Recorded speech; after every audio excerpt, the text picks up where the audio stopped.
Hey, welcome to Guitar Knobs, the guitars, gear, noise, and nonsense podcast, hosted today by these knobs. Tony Dudzik, Pick Guardian. Hey everybody, it's me, Todd Novak. Welcome to the Guitar Knobs podcast. We're thrilled to death that you're listening to our show wherever you are. Yes. And whoever you are. And wherever we you love are. you for it, man. Whatever you are.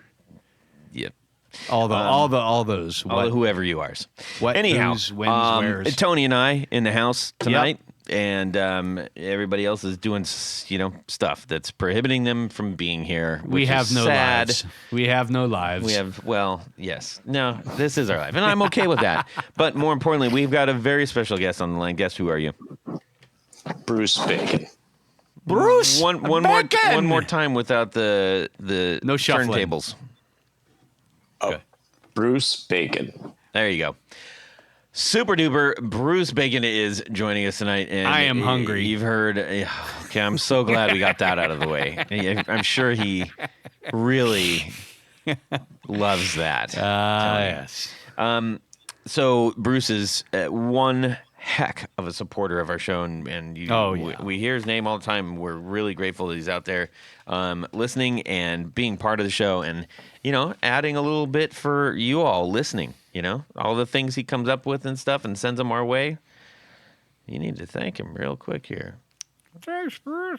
A moment for applause. Next. We're gonna just get into what's going on in our music world this week. All right. Shall we? Yes.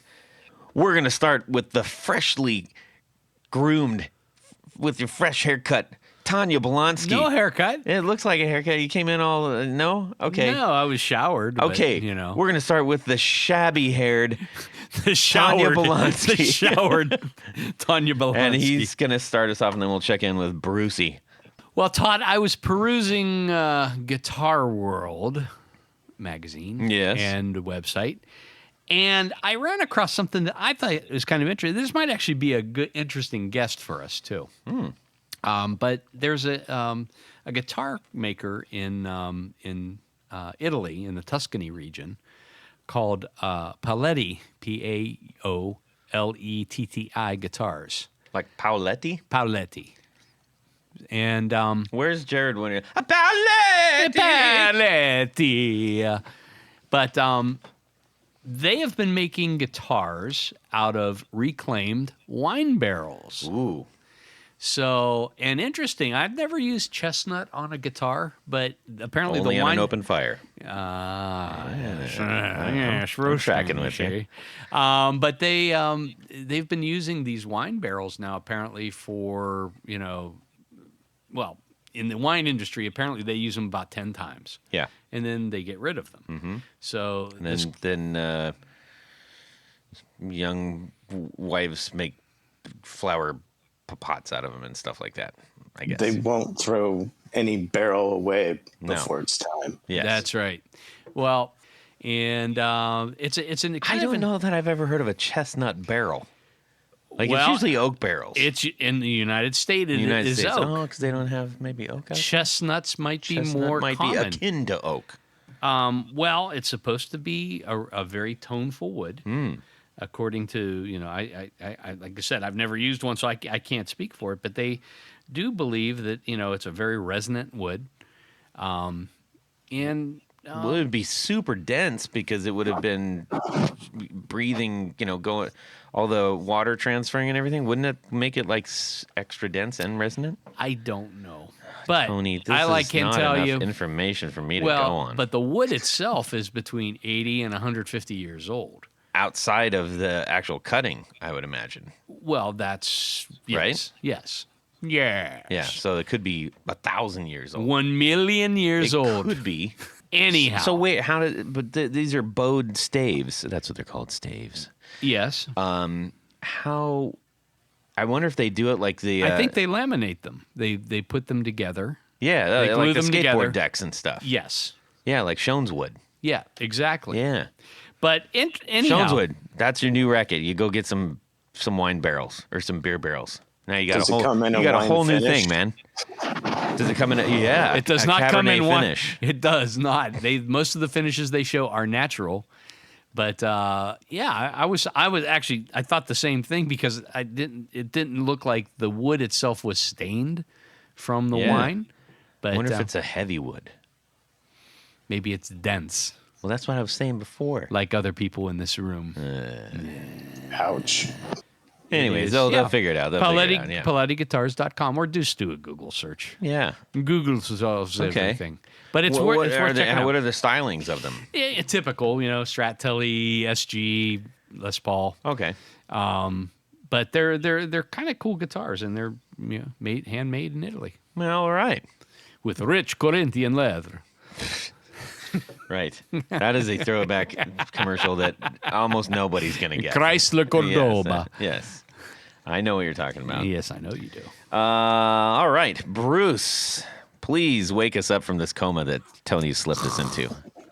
Yeah, so continuing the Italian theme, I've been doing a deep dive on an artist that really I hadn't heard hardly any music from. Because Todd, you and I both were raised in the West Coast, and we only knew one song from this artist out west. But if I give a few hints to Tony, I'm sure he'll know who this is. So, Italian descent. Mm-hmm. He tours the Ohio-Vania area, and he recently turned 80. I know who it is exactly.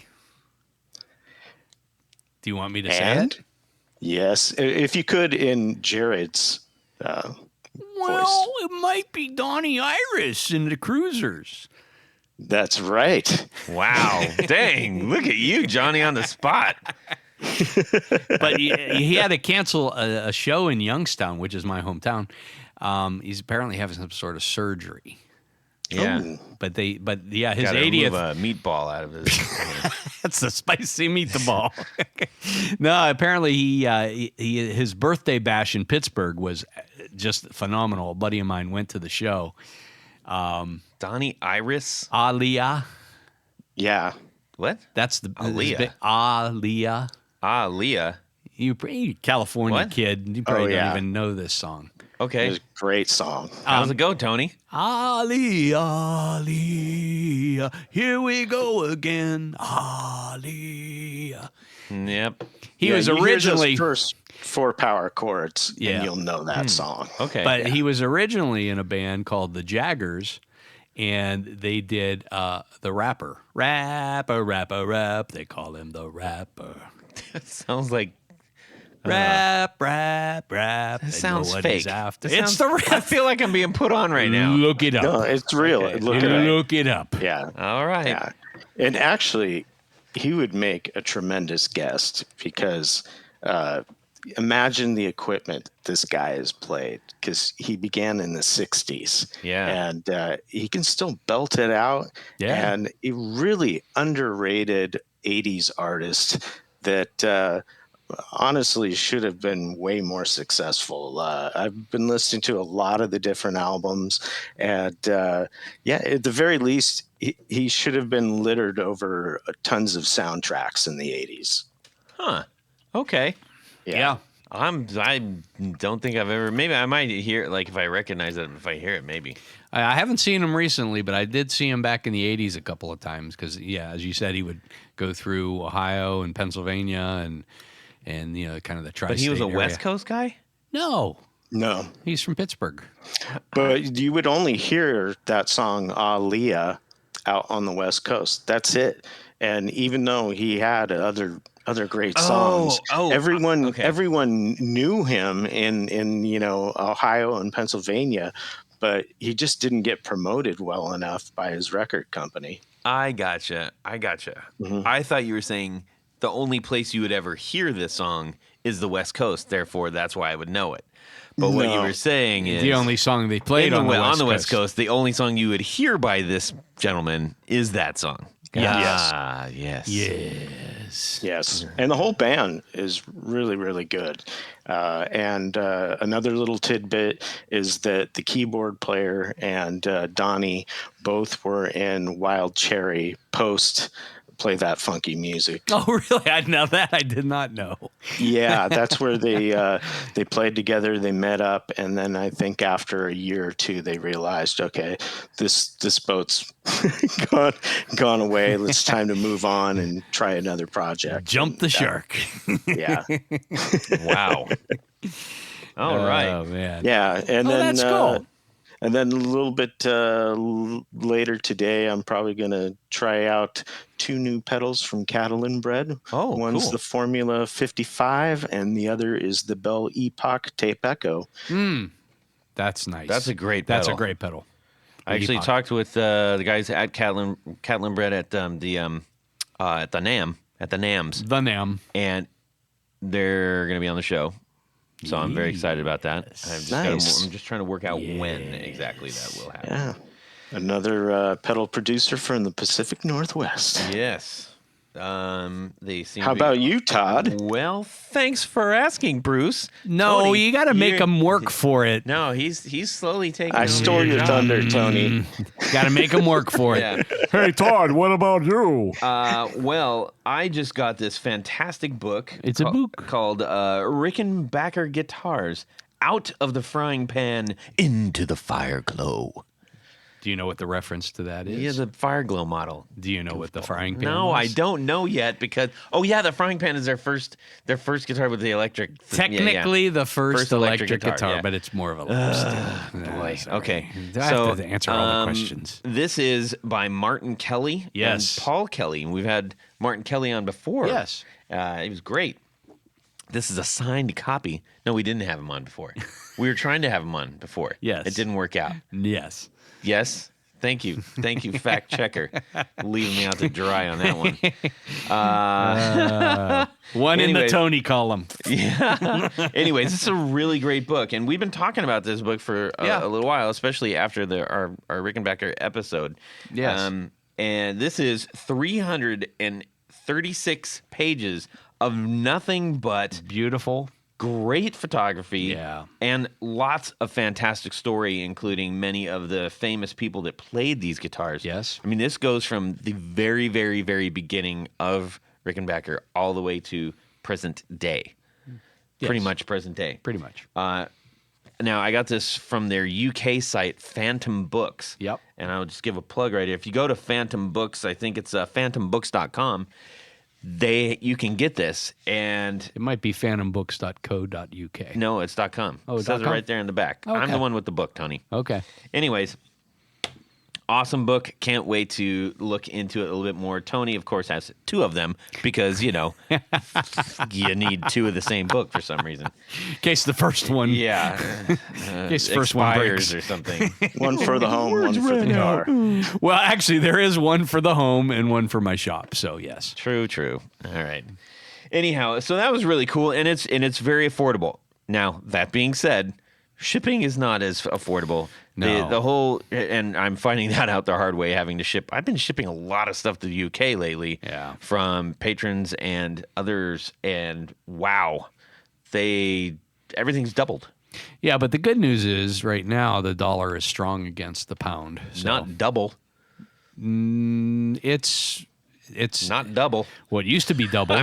Shipping is a lot of money, Okay. man. I don't know if it's as much money for them to ship to us, though. That's the only thing. Well, So, they probably want to cover all their bases. anyhow, so go get yourself one of these books if you're interested. More to come on this. They're also available on the Amazon site. No, they're anymore. not. No. Oh wow, that's where I got why mine. I'm pointing him to Phantom Books. Ah, Yes. interesting. And yours is signed too by the author, It is right? signed, yes, and I think you still might be able to get signed copies of this. So check it out. It's a really cool book, and we are working on trying to get them on the show. Actually, that's Yes. why I was thinking that we've exchanged emails with them.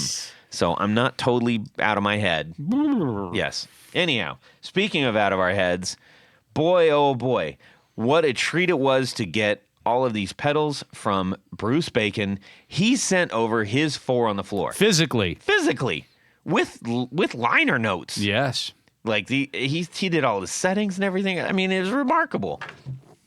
Now, fortunately, I have a box of tour gear patch cables. Yeah, I did the same thing when I got to my house. Well, I guess you did not include your Tour Gear design patch cables when you provided the pedals to me, Todd. No, so I fortunately, I had a box of them myself. Perfect. At home. Perfect. And so I just kind of set up a little board, and then I hooked them all up with the Tour Gear cables, and then I realized, because I tried to pick it up, and it was like trying to put marbles on a drink tray. I was like, whoa, they're going everywhere, because they didn't have Velcro. No Velcro. No, yeah. So I said, I got to be careful with this. But well, tell me more about the Tour Gear design patch cables. Well, the ones I got, fortunately, I had multiple sizes, because he's got some odd size pedals. Oh, there's some. He's got some S shapes, side jacks to go into top jacks. That's right.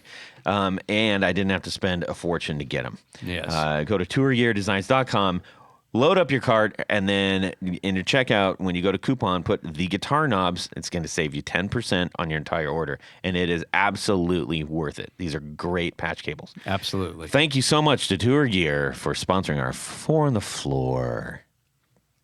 Tony?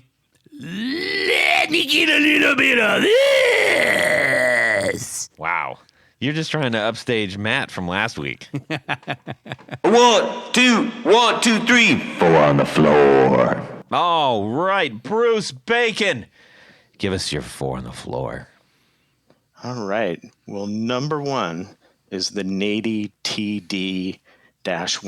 Now, that's named after me, right? Tony Dudzik, yes. What? TD1. Or is it the Todd one? Ah, yeah. Huh.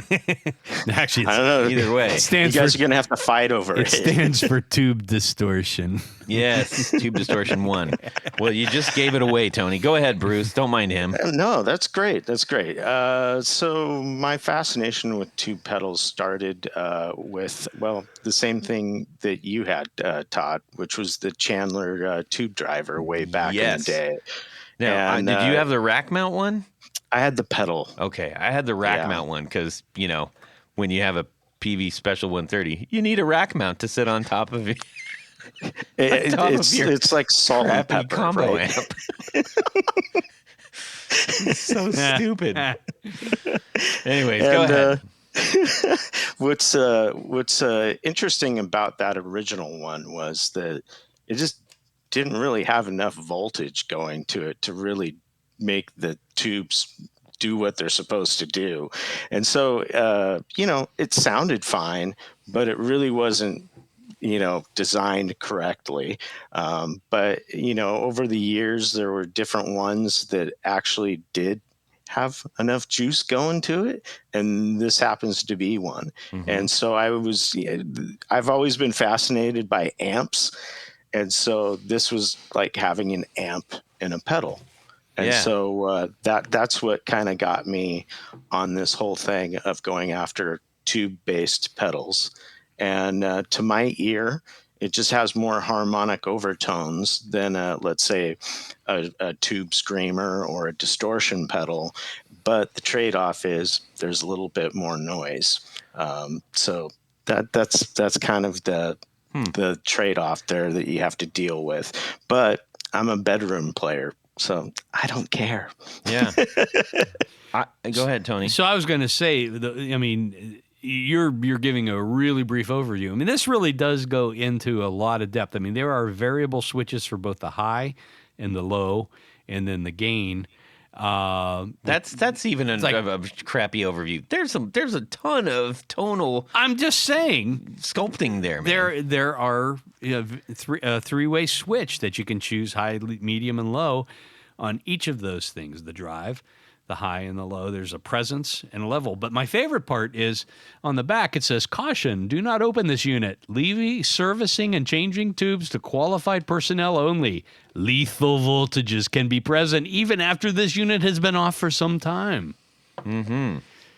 That tells you it's designed right. If something can kill you, it's designed right. This thing is built like a tank. It feels like a tank. Really. And it comes with its own AC power supply, too, which is, there's no mistaking what this goes to. Yeah, the three-prong, what do you call that exactly? It's a three. It's like a mic jack, actually. It does look like a mic jack. And it's got the screw-on thingy that keeps it from pulling out. Yeah. So it's definitely heavy well put duty. together. I wonder. I mean, you couldn't run a pedal. You couldn't just run right into a speaker cabinet with this, could you? No, there's not enough voltage coming. I'm just asking. No. I'm the dumb guy asking. I mean, in theory, could you? Yes, but you'd have to have a transformer that would take the voltage into a, speaker voltage. All right. Yeah. Well, Yeah. hey, I don't know, man. I don't know everything. So it's like a tube preamp, basically, Yeah. but with lots of variables And on it. what I do like about this too, you mentioned the EQ. So he said there's a high, low, and a presence. For the high and the low, what's nice is they also give a diagram style, like what does this actually look like? So if you are used to looking at a EQ, you can go like, oh, I get it. It's shelving that or it's bumping that. That's pretty slick. Yeah. And then the drive gain, instead of the same kind of readout, it reads it like a VU meter? no. Well, okay, yeah. That I was gonna say like the revs, the Our tachometer? tachometer. Yeah.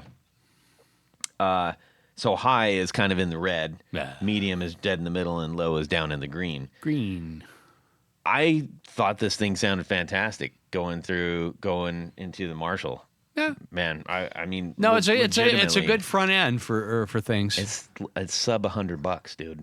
Oh, are they really? Yeah. Oh, I didn't realize it. Yeah. I mean, we knew they were not. That cheap. I'm probably gonna try to nab one of these things. Why don't you get two?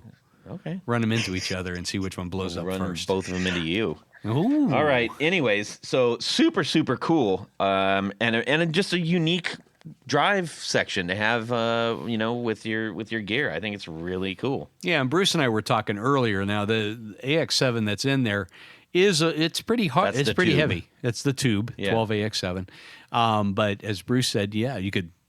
If you were a qualified service personnel, you could open up the back of it and put in a 12 AT7 or a 12 AU7 and change the. Would that make it? What would that do to it? AT7 would make it less harsh. So an AT7 is sweeten it up a bit. Yeah, AT7 puts fewer volts out than an AX7. Lower gain. All right, Bruce, that's your next job. Get another one of these, put a different tube in it, and do a side by side. Yeah. I do have a 5751, which is kind of in between a 12AT7 and a 12AX7. I think that might mean a 5751. I think is a 12AU7 too. Is the 5751 would be is that the British number on it? This is a lot of math, guys. I forget. Yeah, I forget. It's the tube that's the military grade 12AX7 with a lower gain rating. Ah, okay. Yeah, I got the wrong number. Yeah. Well, that's okay. I think the point is that there's options, just like in a normal amp. Right. I mean, yeah, maybe that's something we should maybe think about. We should try that. Tanya. Do you know any qualified service personnel? I do, and they're going to be on the show pretty soon. Oh, yes. Yeah. We're going to do a Vox 101. Blah, know. blah, blah, blah, blah. Yeah, Okay, maybe what's take next? That and run it into the Vox. Oh, yeah. Well, that's what he was doing it. That's what Tony was running it through. Yeah. Yep. What else you got? Actually, wait, stop. Time out. I'm going to, that's not a clap. Okay, Todd, when you're editing this, that's not a clap to edit. That was just me. Don't do it, Todd. Yeah. But what that did was send me down kind of a little bit of a rabbit hole myself, trying to let me learn more about, because I don't know a whole lot about tube overdrive pedals. You probably don't know a lot about Nady either. I don't. I know that they do the wireless systems. That was their and big everything. thing. But. Yes. Anyways, and the first ones that came up was the Chandlers, and now they've got a newer revision of that. But I mean, I know that there's loads of those out there. I know the Wampler's got one, and a lot of other ones do. But holy mackerel, that's a whole other avenue of cool pedals with tubes in them that I honestly just have not explored. Maybe it's on the to-do list. As I've kind of researched all this stuff, it seems like there's some weird correlation between Nady and Gaiatone. Oh. Yeah. How so? I've seen pedals that are very similar. Very similar, so similar that they're going, not similar. Okay, they're exactly the same. yeah. By similar, do you mean emblems, same? Yeah, just a couple emblem changes, and 100 volts versus 120. But they might have some shared designs. So yeah, that's super cool. Nice. Dig it. All right, what's next? Yeah, number 2 is the Keeley Seafoam Chorus Plus. With guitar knobs button. Yes. Oh yeah, Yeah, I like that barefoot yeah. button. I didn't have to have any I qualified hadn't seen one of personnel those to have in a that long installed. Yeah, this one's pretty interesting because it's a chorus that has 3 different modes, but each mode is very unique. And then it also has a mix knob, which helps tames things down, because a lot of times with people, why they hate chorus is because they're so used to hearing a complete wet sounding chorus. But with being able to mix the dry signal in, you get nice note definition, and you can even use distortion with this, or dirt, or play complex chords and have those notes ring out. It's a great sounding little pedal, and as you say, very versatile. And I love a mix/blend knob. That's Todd's. Yeah. Did you guys really have any like it. favorite mode? I like the ADT, the top mode, best. That one to me sounded well. Actually, between that and the middle position, which is the seafoam position, both of those sounded like choruses that I was used to hearing. Yeah. But having I agree that the mix knob really does make a world of difference with this one. Yeah. So does the space, I think. I like to play. I was kind of sitting in seafoam area for the most part, and playing mostly. I had the mix down just past noon, so like letting in some dry and just kind of playing around with the space knob. It was a really great little pedal. Yeah. Here's my complaint with the Keeley pedals. Uh-oh. And they sound great and everything. I just have a big foot, and they tend to put the foot switch relatively high on the pedal, and that always makes me, like, if I'm stepping on it, it just makes me a little, I'm aware of the knobs and how close they are.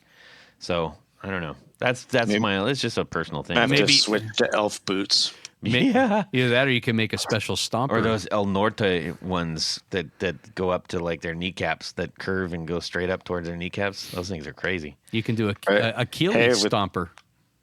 With that guitar knobs button on there. Hey.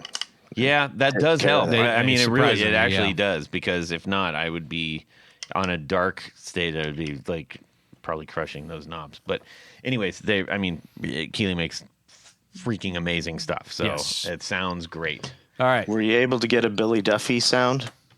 That's the first thing I started going for when you got me all together on this stuff. Between the that being said, why don't we hit the other ones and I'll tell you about that. What's the next one? Next one is number 3 is the Magnetic Effects Zola Boost. So this one is a boost, but it's a little bit unique in the fact that it takes your 9 volts, converts it to 30 volts, so you have massive headroom, and then it has an active 2-band EQ, so you have bass and treble that can cut or boost, and then you also have a buffer switch on there too. So if you have some pedals that aren't playing nice, you can hit that buffer switch to make them work well together. And I just like it because it works well with just about any amp that I have. And then also I can add a layer of grit. Yeah, I can dig it. I tell you what, the difference between, so I had this running into the Nady? Nady, the Nady TD1, and with this on versus this not in front of it, that was a world of difference. That this pedal took that TD1 into like, whoa, arena stratosphere. Yeah, I mean, honestly, if you're thinking about getting one like the TD1, I could not more highly recommend putting a boost in front of it. It was fantastic. I didn't try it that way. Yeah, you should have. Tony. And I think that's one of the nice things about being a tube pedal is it can handle that. Yeah, it was great. And then to your point, with the EQ adjustment in front of it, it helped give me the sound that I wanted.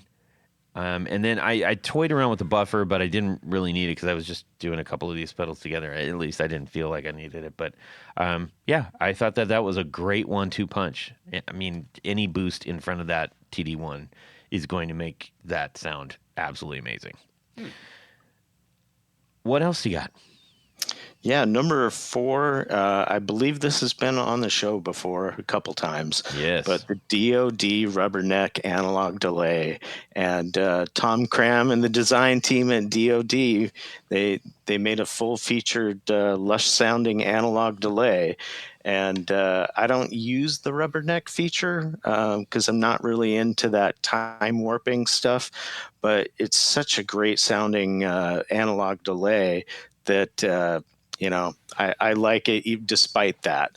And then what's cool is there's even an effects loop, so you can use a TRS splitter, which I should get from our good friends at Tour Gear Design. Yes, indeed. And so I haven't used that yet, but I want to do that because I'd like to put some type of effect on the delay to be able to get that. And then the cool part too, and I sent this, is that 3-way switch so that you can actually turn on and off your modulation or turn on the effects loop or the Rubberneck mode. So that's pretty cool. And then you have control of your modulation, rate and depth, and you have control of a tone on it of those echoes, and then gain on the echoes, which Tony, isn't that usually only associated with like the Electro Harmonics Memory Man? Yeah, I think that's right. Yeah, and then also they give tap tempo. Yep. So it's just got everything. Yeah. So it does. Well, and don't forget the on, off, and dry trails. Yeah. Mm-hmm.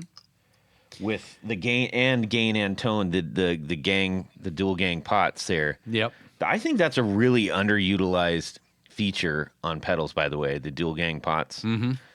Having that stacked. So let's Takes see. up some less space. Just Tony, can you describe the dual gain pot?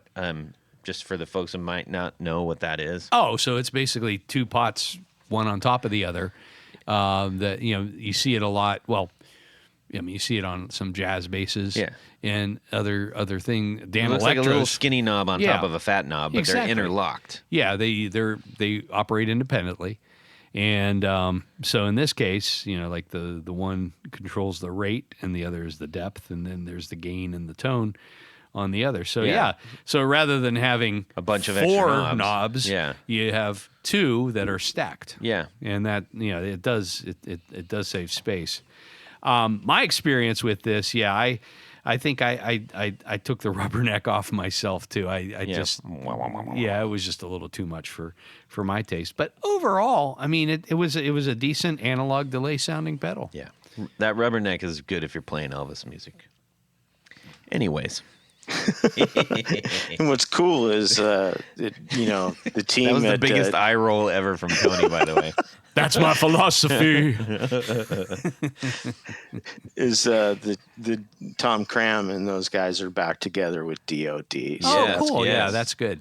That was a big deal out at NAMM there. The NAMM. The NAMM. And also you have the LED knobs. They're actually LED knobs that you can adjust the Rubberneck rate. I think you mentioned that. And then the regen adjust. Those aren't just a bunch of extra knobs. Those are actually what would normally be the LED indicators, but they're actually transparent knobs, which is really cool. Yeah, and they pulse at the rate of the delay, Yes. or I believe it's the modulation too. Yeah. And there was a foot switch in there too. Is that what you use? Do you use the Digitech foot switch with the DoD? Yeah. It allows you to basically hit the rubberneck feature, turn on or off your modulation, and then I forgot the third part. Well, that's cool. Order a bag of chili Fritos. Ooh. Let's get some of those. This is a real treat. I really, truly appreciate you sending these out. Well, this is the first time. That's the first. It's a first. Someone physically sent in 7 years. the 4 on the floor. Yeah. In 100 years that we've been doing this. Yes. I mean, that's... Well, if you're going to do it, you got to do it big, right? Well, thank you. Thanks for doing that. And we realize not everybody can dude, I'm not going to send you all my posts. What's wrong with you? I get it. There's a reason that we haven't got that, but I really appreciate you doing that. That was really cool. Oh, yeah, no problem. And, obviously, since I'm a bedroom player, I can do that, right? I don't have a gig to go to. Yeah. The gig in your head. That's where you go to, man. The big gig in the sky. Yeah. So let's see here. We, as mentioned before, Bruce is a big supporter of the show, and is he's almost the first in the inbox all the time. We've gotten so many great messages from you, so much involvement, and you are inspired, and that's the cool thing. It's one thing to do this all the time. It's another thing to have somebody out there who is also feeling that inspiration and feeding back. I love that, and we truly appreciate that from you. Well, hey, you guys make my week. So every week there's an episode. I'm always looking forward to it. So it's the least I can do, since you're always entertaining me. Well, thanks, very kind. Thank you. And every once in a while I always hate it when we miss a week. Sometimes there's things that just we can't do it. We haven't missed too many. I think maybe 2 or 3, maybe 4. But we try to make sure you guys get the episodes, and we love doing them. So it's a two-way street, my friend. Let's find out what else is making you tick, because you're not a passive engager. You know what I mean? I guess you can't engage passively by definition. But, I would love to know a little bit more about what are the things that are influencing you, making you think, making you reach for new sounds. Let's just get all up in that. All right. So, starting with early influences. What drove you to the madness of wanting to have anything to do with guitar? Well, I was born in 1968, to give you an idea of the era that I lived in, and really no one in my family was musical. My father played the banjo and piano a little bit, but it was more like knowing a few cowboy chords and singing songs. He was in barbershop quartet, which you can imagine, being my age, being young, I was like, yeah, barbershop quartet, no thank you. Yeah. Not that they aren't talented, they are, but just not my taste. Yeah. But I had 2 older sisters that were 6 and 8 years older than me, and so the music they listened to was the Beatles, the Stones, Zeppelin, Aerosmith, Heart, Cheap Trick, the Police, Tom Petty, and the Clash. And that just had a profound influence on me. And I always, thank my sisters for having good taste in music, because it certainly helped me. And I can remember being 6 years old and hearing Roundabout and Whole Lotta Love in my mother's Vista Cruiser. And not being aware of who it was, but it was just music, and it sounded great. But looking back on it, it's amazing, because it was like the top 40 radio at that time. Any genre of music could be on it, and so it was an exciting time. And, rock and roll was still edgy back then, and it was still pushing boundaries. And I can remember as a little kid watching Saturday Night Live, and the Stones were on, and it was a big deal. And seeing Mick Jagger lick Ron Wood's face on SNL and thinking, what the hell just happened? And now looking back, it's like, well, was that his rite of passage to becoming an awesome Rolling Stones member? Probably. And then also seeing on Saturday Night Live, David Bowie. And, at the time, David Bowie was kind of controversial. And as a little kid, I see this guy, and he's in like this giant striped milkshake container thing, and he had to be moved around by his background singers because he couldn't walk. He was stuck in this striped container, and I just thought, this is so weird.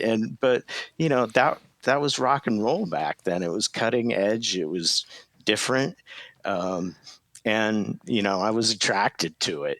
There's a little element of what's going to happen next, or a sense of danger. And then locally, because I grew up in Seattle, Heart played local clubs and was huge around Seattle. And in around 11, I started getting into music and exploring my sister's record collection. And like the 3 albums that really hit me were Tom Petty, Damn the Torpedoes, yep. Hard Promises, and then The Police and Yada and Dada. And then that's where Andy Summers became my guitar hero, and he's actually still my favorite guitar hero to this day. Yeah, he played some crazy, crazy things. I mean, I if you listen to some of the Police things that he played, I mean, just the like Message in a Bottle, for instance. I still have a hard time playing that because it is just stretching your fingers to maximum width in order to be able to play the notes that he plays. There's a great. I think it's on Prime. I think it's on Prime TV. For Amazon Prime. A documentary about like surviving the police or something like that. Surviving the Police. Man, that's what it's a great documentary. Yeah. Because it's not one of those ones that just like oh, the police. It's like the inside view. It's cool. Yeah. Anyways, sorry. Go ahead. Oh, no problem. Anytime talking about police is good to me. So then metal came into my life. So I was in the 7th grade, and a classmate brought in a cassette of the Scorpions' Animal Magnetism that was his sister's, and he played it, and I listened to it for about 4 or 5 songs, and all I could think about was, where has this been all my life? Because just the sound of the guitars. And it was the beginning of my love affair with the Marshall JCM 800 and the Plexi Crunch sound. And I just fell in love with that.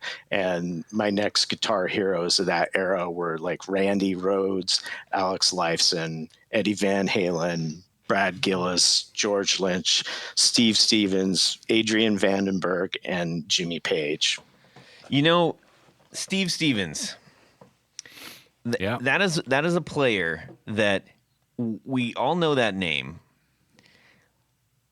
I think it would be kind of tough to actually pull some like, oh yeah, that's a Steve Stevens riff, because they were just such part of the songs. They weren't like necessarily like standalone, riffs. His guitar work was so crucial to that entire sound in that era, as well as obviously Billy Idol's actual music, and the stuff he does. It's so efficient but so effective. Yeah. There's not like sometimes even if he gets super busy, it's still not like just wasted notes. It's not like wheelie, wheelie, wheelie, wheelie. It's no like noodling. It's just the thing. Give me a thing. Bam, and you got the thing. And it's like, perfect. Wow. Yeah, that's what belongs there. Yeah, I agree. What really about Pagey? Why do you like Jimmy? Why do you love Jimmy Page? Oh, Well, here's the thing: is that every guitarist has heard the Heartbreaker solo, and it's reckless and sloppy. Let's admit it. Mm-hmm. We all know it's reckless and sloppy, but Jimmy Page produced that album, so he had carte blanche to take it to have another take on that, as many as he wanted, but he didn't. Yeah. And the reason why he didn't is because he knew that take had the vibe and the energy to fit the song, and that was more important than being perfect. Well, now, truth be told, the original title for the album was Reckless and Sloppy. Uh-huh. Anyways, they changed it at the last minute. But that's pretty insightful, because if you think about it, everybody was going for this like super like clean takes, perfection, like, making it right. Yeah. And that really did open it up. I mean, it sounded like someone was tearing a piece of or tearing a aluminum can open with their teeth. Ooh. I mean, it was just it's amazing. I'm going to try that right now. Yeah, and it kind of goes back to that famous quote from Eddie Van Halen that you recite, Todd. Yes. Which is? Playing guitar, for me, playing guitar is like falling down a flight of stairs and landing on my feet. And that's the Heartbreaker solo. Yeah. Mm-hmm. Yep. That's rock and roll. It is. It totally is. Live rock and roll, yes. Yeah, and if anybody out there, especially if you're a young up and coming guitar player, if you haven't seen the classic video of that, when it's the black and white, and they got these little tiny amps and they got a bunch of people seated in front of them,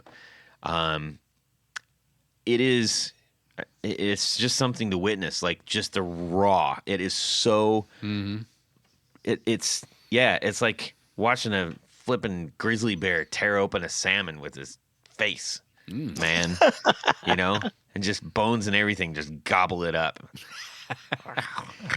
Anyways, I'm not so hungry anymore. Yeah. Anyway, okay. So next, where were you at? So you got the bug. Now what did you do?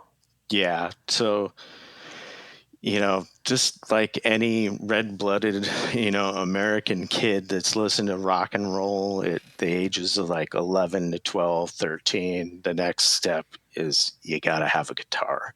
And so I asked my father and my parents, hey, can I get a guitar? And he's like, okay, deal is we're going to start you off on an acoustic. So he bought me a Yamaha acoustic guitar and a Mel Bay guitar lesson book. So of course. That's what I learned on. Mel Bay. The Mel Bay method. Mel Torme. He was great. Not Torme. Mel Bay. Oh.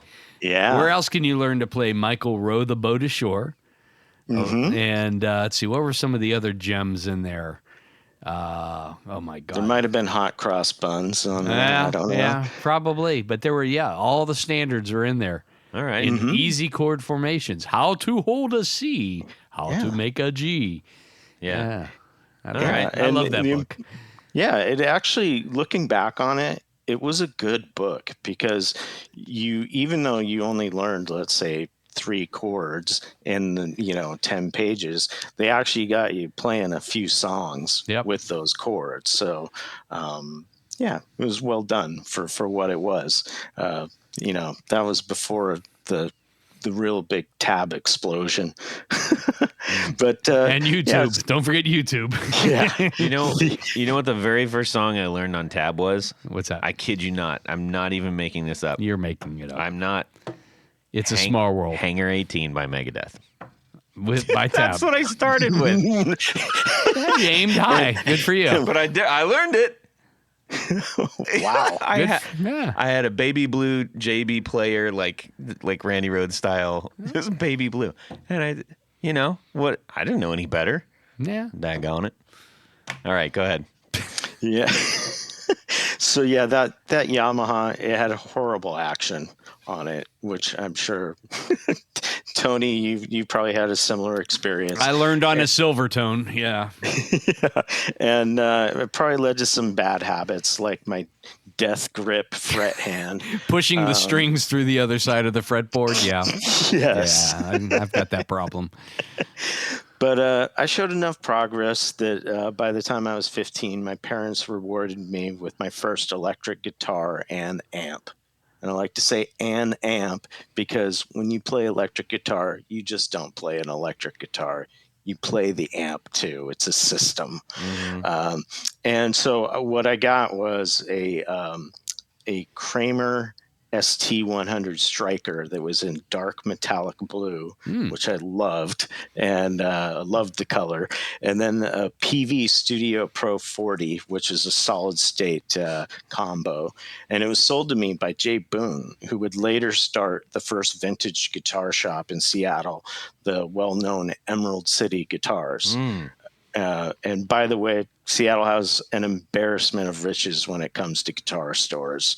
There's Emerald City Guitars, Mike and Mike Guitar Bar, Thunder Road Guitars, American Music, which has been around forever, and then the Trading Musician. So it's it's a good place to be if you like equipment. Love it. So then, after getting in, so now you're familiar with all the guitar stores and everything. You got your guitar. Did you progress at like the rate that you thought you were going to, or did you what would tell us how did you progress? Well, so I was in high school at that time, and I was armed with Guitar for the Practicing Musician, that magazine. Of course. Because it had tablature. I did learn how to read music a little bit on that Mel Bay book, but as we know as guitar players, things don't actually... you don't play all in the first position. You play in different positions, and tablature is really the only way to correctly define that. And so that was my Bible. It was like everything I needed, or just about everything I needed, so I could learn some songs, learn about some equipment, and then just have some lessons in there, and then read about all my guitar heroes and what equipment they were using. But then one day, I played with guitar with my friend Bob Shook, and he could listen to a song a few times, and he could just figure it out and play it perfectly. So he had the ears, and then he just had the hand, just the great coordination, and it just was a huge reality check for me, because we started at exactly the same time, and he was light years ahead of me and super talented, and I was not. And things that took me hours to grasp took Bob just like minutes. And I realized any chance of being a rock star was probably not in the cards. To quote Billy Spitfire, dreams by their very nature are elusive. You did it wrong. What? Dreams by their very nature are elusive. Well done. Billy. He's still with us, even though he's on the summer of me. Yes, exactly. So just kind of give a little bit of a understanding. A lot of people might think, well, hey, why'd you give up so quickly? And it's like, well, I was listening to heavy metal and hard rock. And at this time, this is in the heyday of shredding. So if you listen to hard rock or metal, the technical bar was just like really set high. And I realized that guitar was going to be a hobby for me. I still loved music, and I was fascinated by, what the guitar was doing and how players were playing. But I just realized that it's like, okay, this is a hobby, and it's just going to have to take a little bit of a backseat. And then in college, I actually took Music Theory 101 and Piano 101 Oh, wow. in community college. We don't offer that, actually. And it was really cool because everything was slower, and I was understanding how chords were built, how harmony worked, and the different scales, and it laid down a solid foundation. So the weird part was it's like, okay, I can't play this, but at least I understand why I like it. So. Yeah, I think. Well, that's something that I wish that I would have had earlier on. I started learning violin and quickly hated the idea of actually like learning music in its, in like notes and stuff like that. So I would have benefited from that. Maybe you would have enjoyed the Suzuki method. I probably would have. My kids went through that. Yeah, and they're flipping amazing on their instruments. Could have taken that bow to your guitar later. Yeah, I should. So let's talk about where. So let me see here. You mentioned a couple guitar heroes of yours. Mm-hmm. What? I think something that when we mention our guitar heroes, there are ones that instantly come to mind, right? And we've actually talked on the show about like what are some of our guitar heroes that maybe like not everybody is aware of. Not the first picks. Like of course you're gonna pick Jimmy. Of course you're gonna pick and that's important to understand. Sort of like where your foundation is. Do you have any that you think might not get the recognition? Oh yeah, definitely. So the first one would be Ty Tabor of King's X. Oh yeah, that guy has got just an amazing sound, and he's a really tight rhythm player, great vibrato, and just he has an amazing sound, and it's a crazy setup.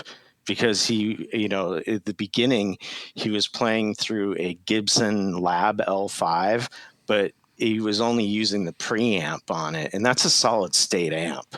It's not tube at all. And then he went from there into, I believe it was like an Alesis MIDI verb, and then to like a Crown Power amp, and then to his speakers, which I mean that is awesome that he came up with that. I'm assuming that's all he had, but who knows?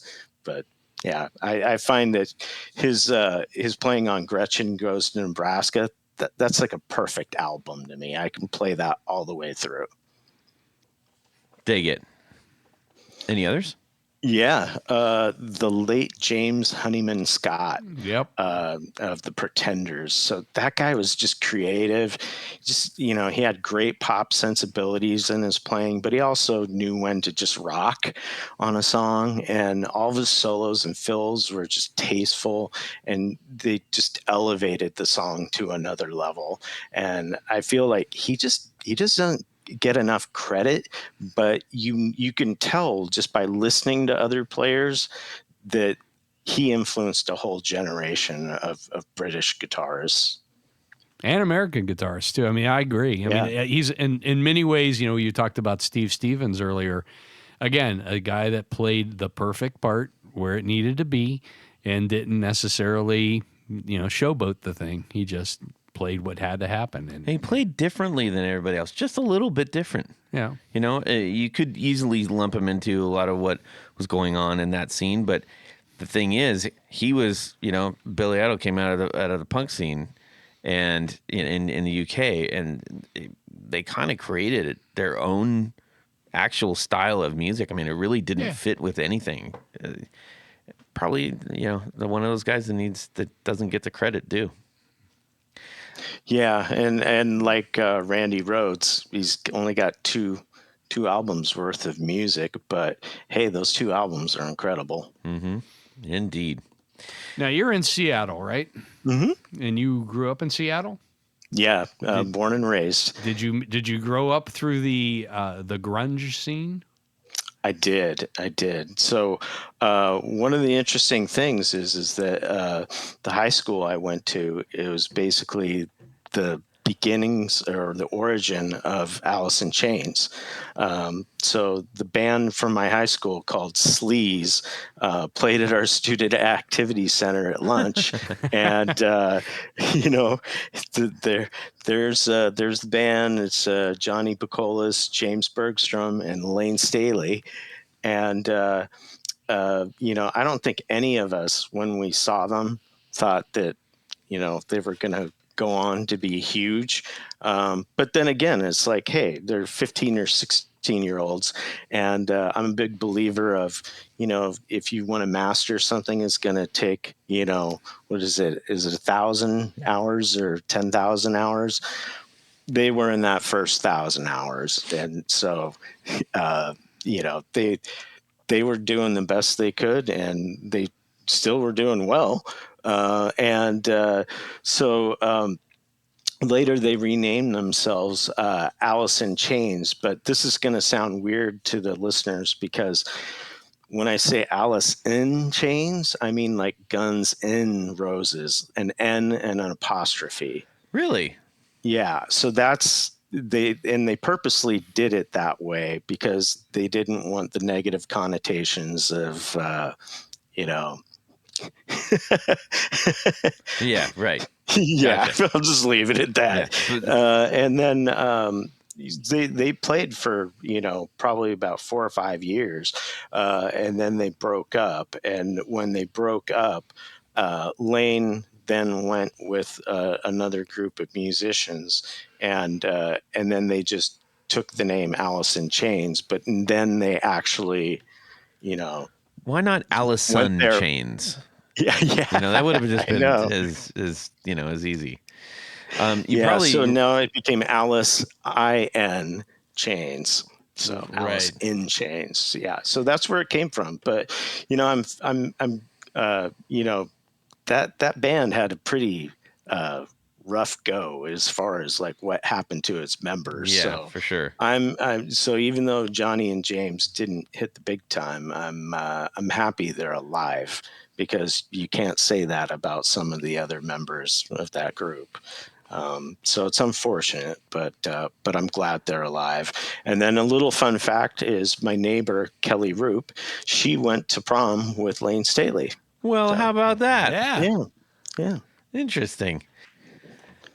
Well, Bruce, you were kind enough to send us a box full of awesome pedals that you are currently playing, but why don't you, if you can, share with us what those are attached to? Yeah, I know you said you're a bedroom player, but I suspect you have quite a lot of gear at home. So help us out. Sure. So as far as guitars, on one of my Would You Rathers, I mentioned going back in time and getting a Korean-made Epiphone Sheraton 2 for teenage me. Right. And Todd, we kind of texted back and forth on this, and you let me know that you were close to pulling the trigger on one, and you gave me good reasons why I should get one. And well, I found one, and guess what? You were absolutely right on that. Awesome. Which one did you get? I say by which one, I mean they have natural black tobacco. It's the tobacco sunburst. Yeah, and then they have the black, like the black and red burst, it's like black with the dark like cherry brown. Burst. Yeah. It's the tobacco burst, which is interesting because generally it's not really my taste. The only time I really kind of like that is on Andy Summers' Telecaster, but generally it's so ubiquitous, I shy away from it. But this guitar is so well built, and like you said, it has all these little accoutrements that make it really cool looking. The details on those things are crazy. Yeah. I mean, the one I have, it's got nibs on the frets, which when you think about it, it's like, how many Korean guitars have nibs on the frets? How Not many. Not Korean guitars have nibs on the frets. Yeah. I mean, No, this is, I mean, that Korean series that Epiphone had out is, those are some of the best guitars that were made, I believe. When Bruce and I were talking about this, I mentioned that I think because of the fit and the finish, because of all of the little doodads and whatnots and everything, like he just said, like the the fretnibs and stuff. Pound for pound, it might be one of the best bang for the bucks out there. Period. Yeah. It is a super great quality guitar, and they didn't leave anything like left on the floor to put on it. All right, and without being blingy either. Yeah, it isn't over the top. It's not like a D'Angelico or something like that, where it's just like wow, I mean, those are like pretty over the top, and this one is still super tasteful. Yeah, and the one that I got, I was lucky because in some of the forums, people have said, well, the humbuckers in there are a little weak and the electronics are just average. But the previous owner actually installed some Sumac Parsons Street pickups, and they were Alnico too, which was, now I think this is the first time I've dealt with an Alnico 2 pickup, because when I played it, it just had this big open sound where there was more bass coming through, and it seemed more full frequency than I've ever dealt with before. So I'm still kind of trying to dial in my amp right to kind of tame the beast, but it's a different experience. And then the other thing that I kind of learned, I think it's worth mentioning also, by the way, like this is a loaded guitar, and they are usually, you can get one usually on Craigslist. I've seen them as low as $550, up to like maybe $700 tops. Yeah, and those they're used brand new. I think they are around $8 or $8.99, something like that. Sounds about right. Yeah, killer deal.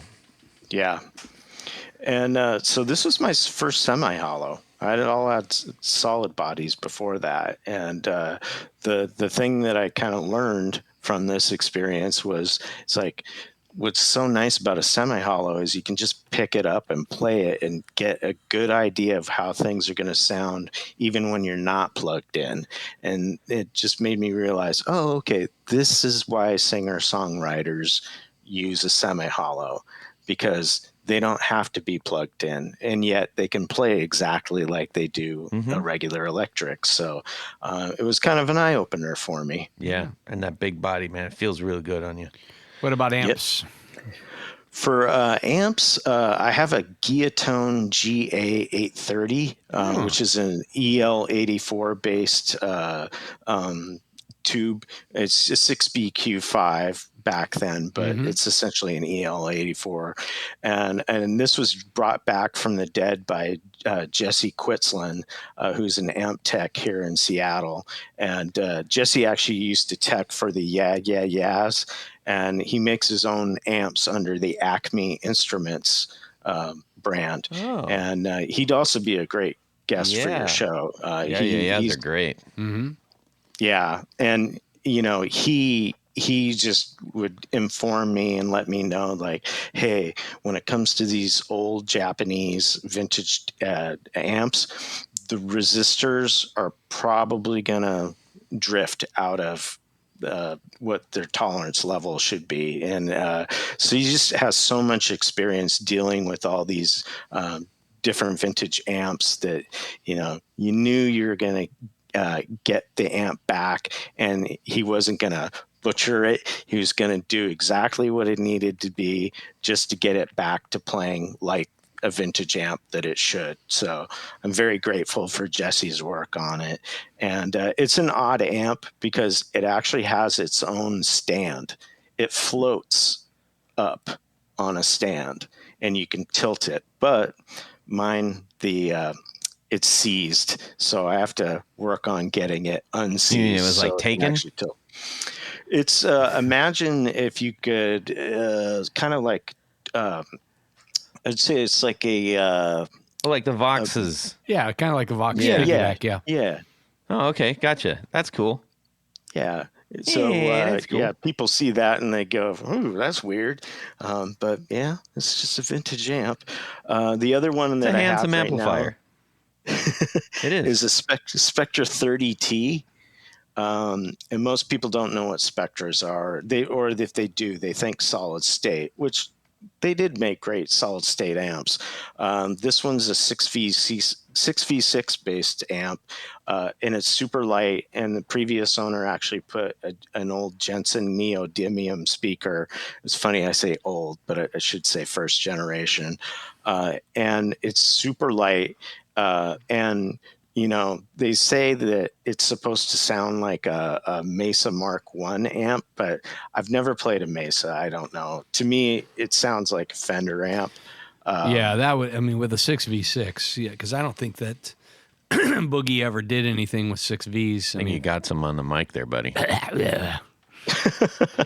Now, do you like the sound of the neodymium speaker?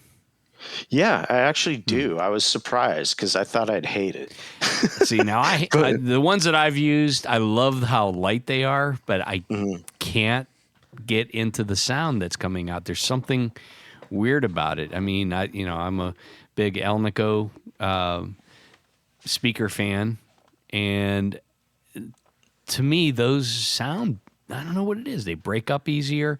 The neodymiums are almost too crisp. I can't almost like too hi-fi. Yeah. Maybe that's it. Maybe it's doing too accurate of the sound spectrum. I don't know. Yeah, because I've got Alnicos on the Guillotone, an Alnico speaker, and yeah, it's got more chime. Where I feel like the neodymium does not have chime. It's just, I guess, for lack of a better word, flat. Yeah.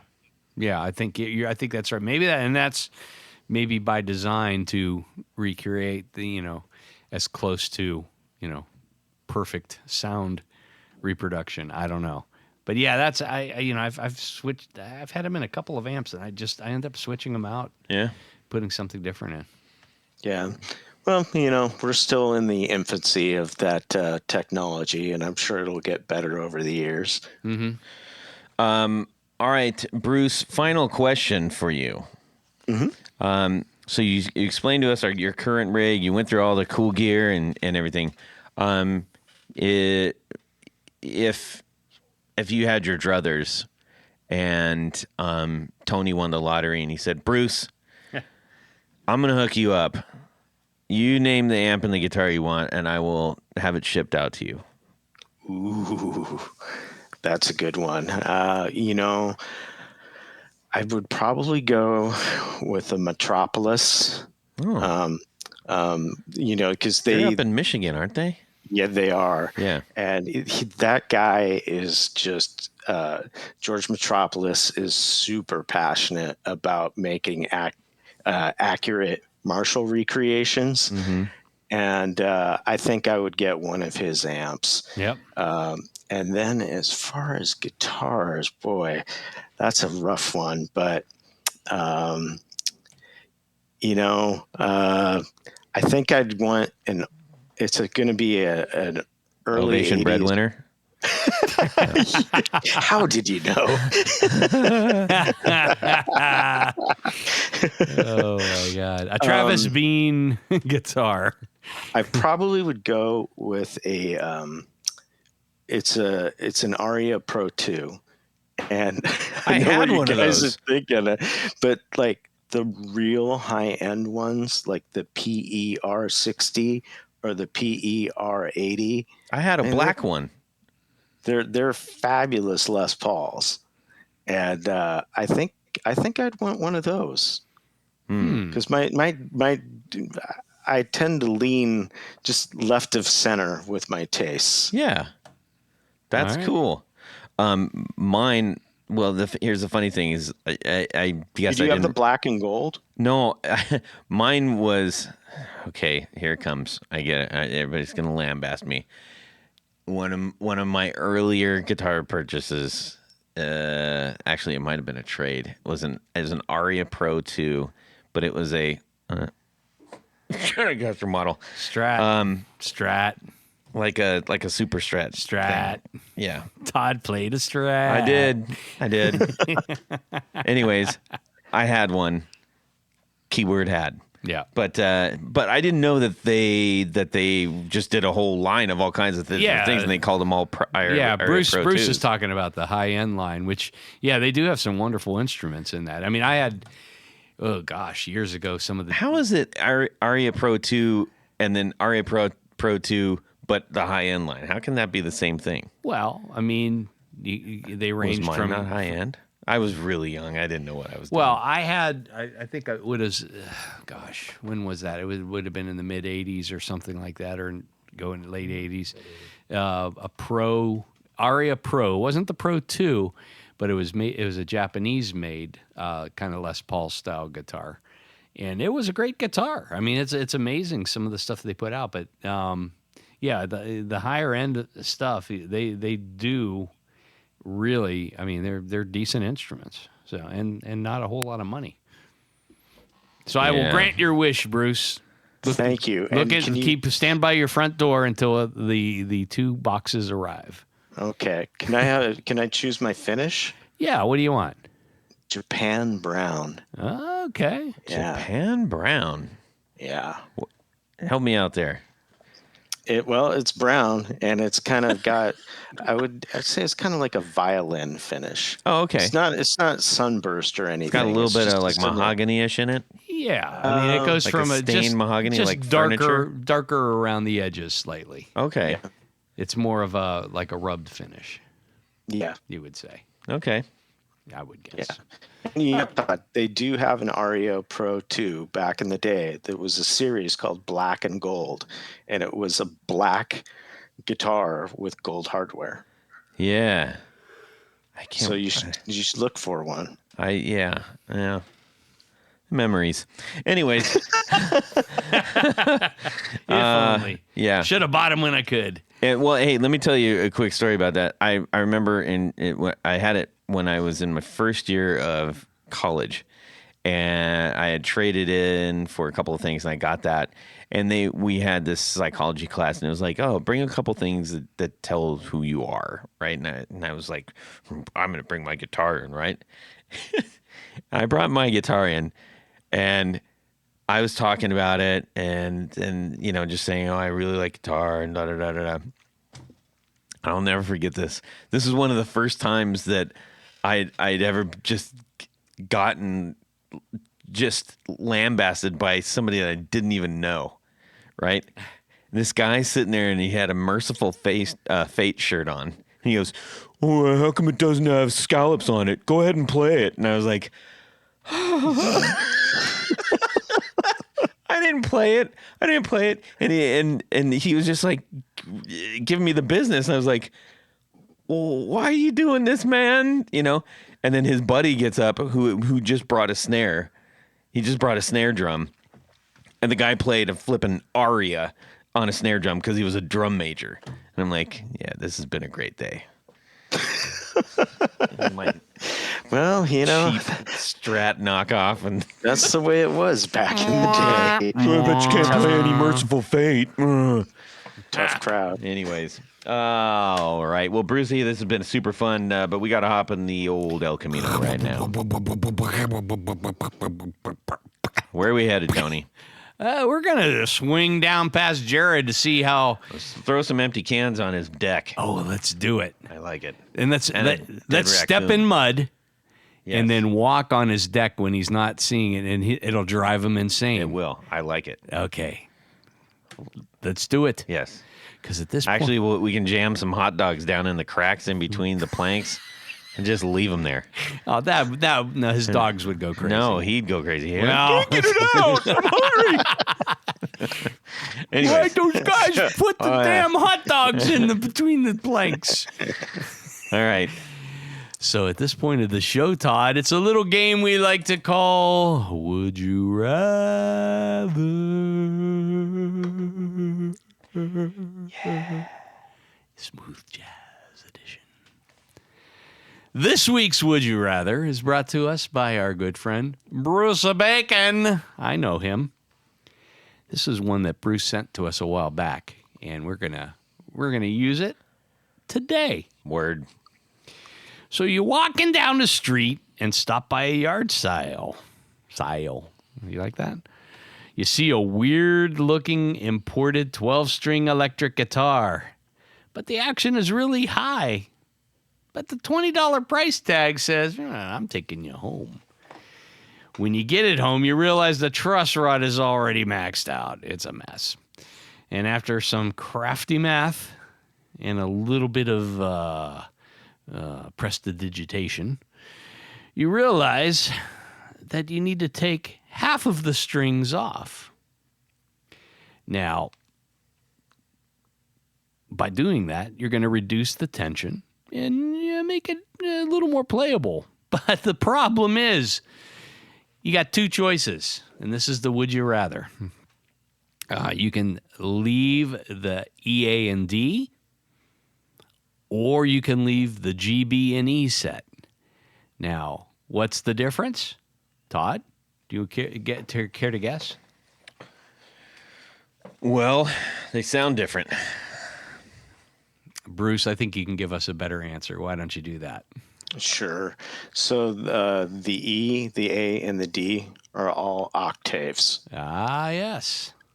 And then the other set of three strings, the G is octave, but then the B and the E are actually the same string doubled. So you kind of get a chorusing effect. Yes.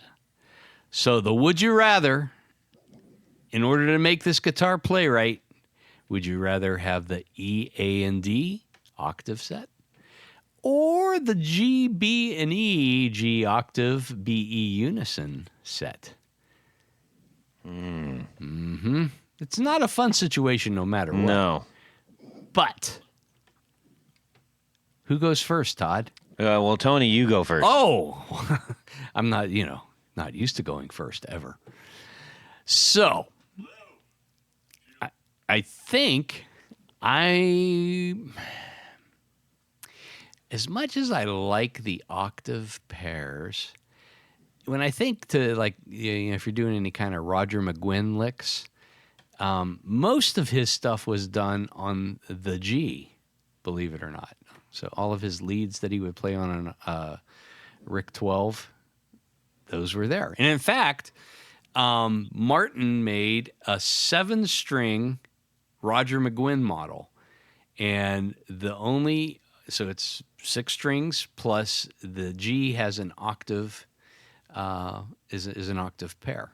So, and I've seen him play that guitar and that's what he does. If he's making those little runs, it's usually on the G string. So that's what I'm going to do. I'm going to do the G, the B, and the E, and I'll just play all those McGuinn licks all night long. Dig it. All right. Bruce? All right. Well, Tony, you're not alone on an island today. Yay! I'm also going to do the G, B, and E. I think 2 reasons. One, you get a mixture of both, right? You get one that's an octave and the other 2 that are basically doing the chorusing. And as we found out from my 4 on the floor, I like chorus. Yeah. Natural chorus. The Andy Summers in me will always be there. And then the other part, too, is that I've listened to a lot of Big Star in the last year or 2. Yeah, don't get me started on Big Star, but go ahead. Yeah, I like my power pop, and I think that some of the licks that they did, like in September Girls and things like that, they just sound really great on a 12-string, and I think most of that stuff was done on those 3 strings. Yep, I would agree with that. I'm doing what you guys are doing. Oh, copycat. Well, it makes the most sense, man. Why bother with that other nonsense? You know what I'm saying? I hear what you're saying. I feel your pain. I like it. And all right, so it's unanimous. Then I'm gonna grab that un-12 string and I'm gonna smash it. There he goes. you seem. I think you have some anger issues, Todd. I might. Todd, I'm actually surprised that you didn't go with the lower strings, being a rhythm guitar extraordinaire yourself. Well. Thank you. Well, I hear a little fast Eddie Clark in your playing. I'll take that. Yeah. I don't know. I guess maybe just the difference, because I don't do a lot of that 12-stringy stuff. So I'm like, why not do something different? That's what I'm doing. Okay. Excellent. It's good unanimous. Good one, Bruce. Thanks, Bruce. All right, Tanya.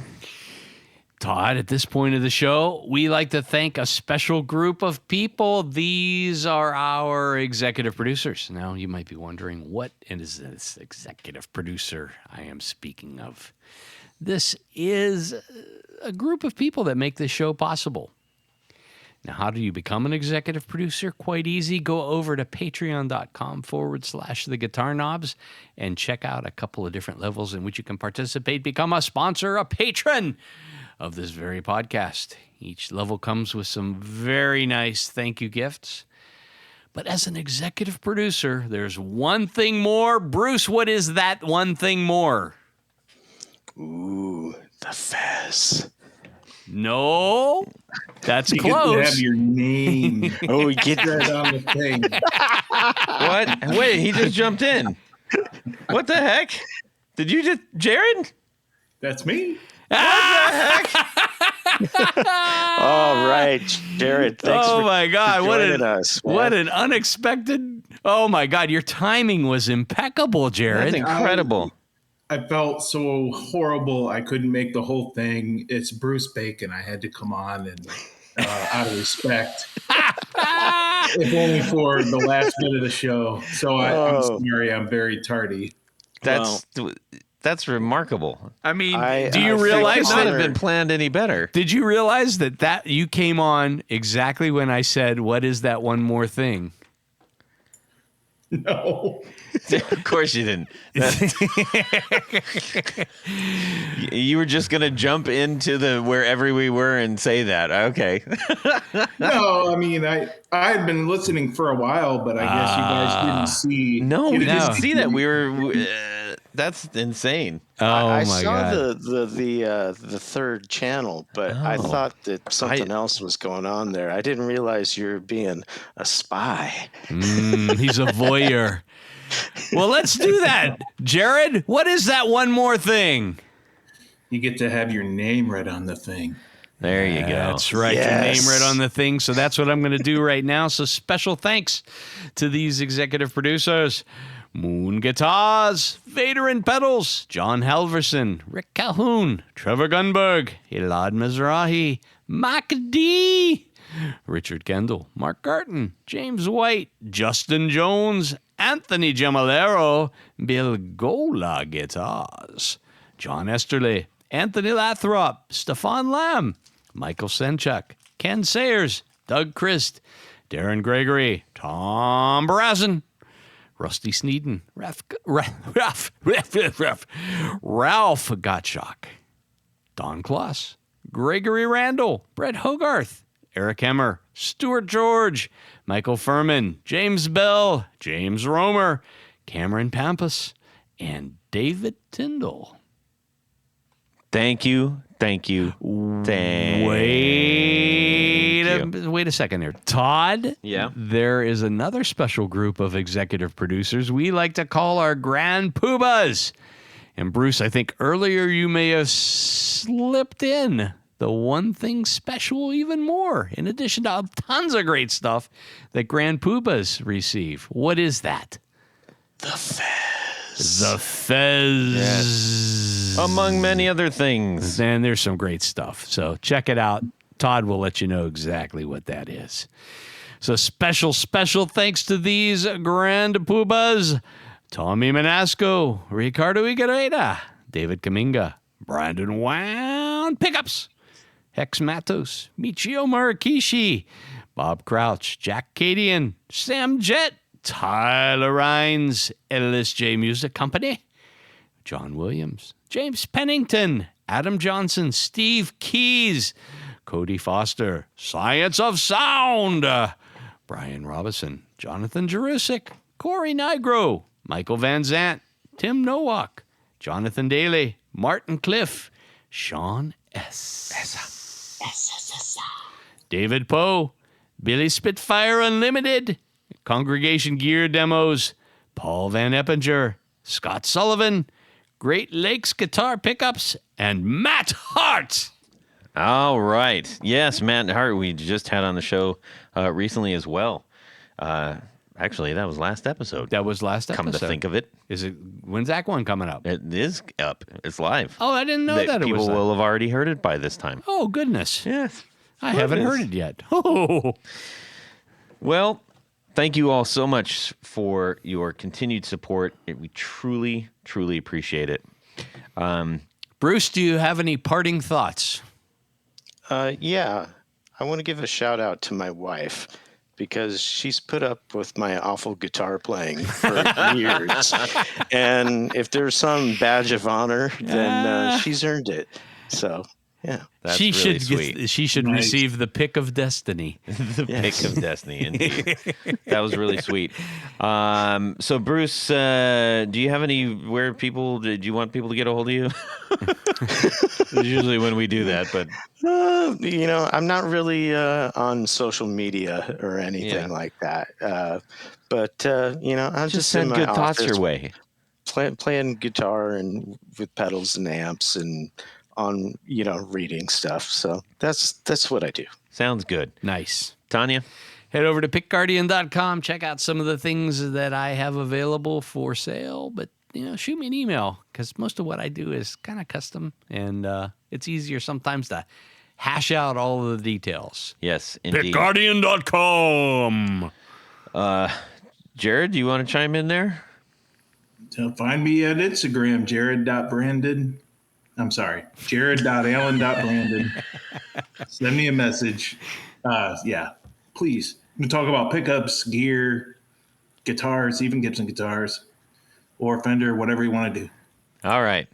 Perfect. Jared, it's amazing that you joined us. I really appreciate you being on here. It's an honor for me to have you in my presence. If it's just for 10 minutes, then that's what I really wanted to be on for you tonight, and I did the best I could. So I'll take that. Because you did that, Jared. I am not going to put the hot dogs between the planks on your deck. You're not supposed to tell him. Oh, shh. All right. But Todd will. Yes. You can shoot me an email, todd@theguitarnubs.com. You can also DM me on Instagram, and I will share whatever you want me to with the other clowns. We'd love to hear what you're up to. We'd love to hear what you think of the show. We would love to hear your Would You Rathers. Please send your Would You Rathers. We really, really enjoy getting them from everyone else. And thanks to Bruce Bacon for sending so many our way. Please also check out Flint Effects for your multi-effects needs, including the HX Stomp and the newer Valitron GP200 series. We make the Stomper, which will prevent your knobs from getting smashed. Protect your knobs! And don't forget the soon-to-be-released Keeley Knob Stomper. What? You. Anyways, hey everybody, have a fantastic guitar week and subscribe. Yeah. Oh, you said, my foot is so big and I stomp on everything. So if you make a 4 like that, and you can put it on top. Jared's got a size 16 foot, so that was him saying big. 15, but close enough. Yeah. How's the deck coming along? It's a pain. It's a thorn in my side. I've never seen one of these outside of Disney World. Don't want to get on Jared's bad side. No. Both sides block out the sun, so either way. That's very true. Sort it out. I'll look it over with the boys. That's like the vultures from Jungle Book. Yes. What do you want to do? I don't know. What do you want to do? No, don't salt this again. I said dollar, like, pounds to, pound for pound is best bang of the buck out there. Boy, I botched that. Hang on. Tony's rolling his eyes at me. He's like, you're a moron. Hang on. I know. I'm trying to get it. Hang on. I learned about Michael Schenker, like a deep dive. I knew him from Scorpions, but then I found out about UFO and was like, oh, wow, this is amazing. He doesn't listen to anybody's music. Yeah. Nobody's. Yeah, he said he doesn't want to be influenced by anybody. He's like, I don't listen to any rock music. I see nothing. I hear nothing. Oh, boy. Anyways. Schenker! Jared is pressure washing his wood. Yeah, he's got all these freaking, this deck is, he's going to finish it and he's never going to go out on it. I know it. Yeah. He's never going to go out on it. Or the dogs are going to get mud on it. Go stand in. It's hot out here. I like air conditioning. Splinter in my foot. Oh, stupid wood. I'm choking on the water. Woo, sorry. That's supposed to drink some water. That'll help. Jared, say Donnie Iris, but like with the Italian accent. Donnie Iris! Yes. Is that? So Jared, do you remember Donnie Iris? No. You don't? Oh, okay. Visor thing that unrolls. Yes. They have to put it on the top part of the roof on the second story so he wouldn't hit his head on it. I keep bonking my head on this crazy visor. Stupid shade.